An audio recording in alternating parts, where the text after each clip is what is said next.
Good morning প্রিয় ছাত্রছাত্রীরা, আজকে চলে এসেছি তোমাদের সামনে কিছু পার্থক্য নিয়ে। ষষ্ঠ শ্রেণীর মানুষের শরীর যে অধ্যায়টি আছে সেখান থেকে কিছু গুরুত্বপূর্ণ পার্থক্য, যেটা তোমাদের পরীক্ষায় এসে থাকে, এমন কিছু পার্থক্য নিয়ে। তো একদম প্রথম পার্থক্য দেখতে পাচ্ছ, শিরা ও ধমনীর পার্থক্য। ঠিক আছে, এই যে শিরা ও ধমনীর পার্থক্য পরিষ্কার করে এখানে সবকটাই লিখে দেওয়া আছে পয়েন্টস অনুযায়ী। প্রথমে উৎপত্তিস্থল, মিলনস্থল, গঠন ও কপাটিকা। ঠিক আছে, আর তাদের কার্যগত পার্থক্য অর্থাৎ কাজ, এই টোটাল 4টে পয়েন্টসের উপর বেস করে পার্থক্যটা লিখেছে।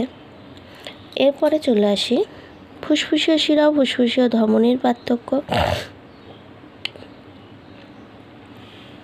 ফুসফুসীয় শিরা ও ফুসফুসীয় ধমনীর 3টে পার্থক্য এখানে দিয়েছে।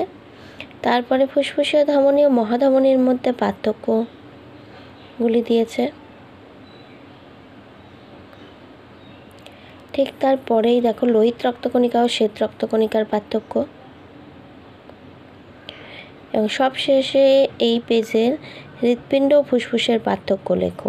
ঠিক আছে, এতগুলো পার্থক্য তোমাদের সামনে নিয়ে আসলাম। ঠিক আছে, তোমরা এগুলো কালেক্ট করে নিও ও মুখস্থ করো। প্রত্যেকটাই দেখতে পাচ্ছ বেশ ইম্পর্টেন্ট তোমাদের জন্য।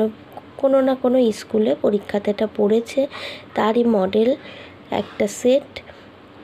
ঠিক আছে, তো এটা তোমরা ভালো করে মুখস্থ করে রেখো, আশা করি তোমাদেরও পরীক্ষায় কাজে আসবে।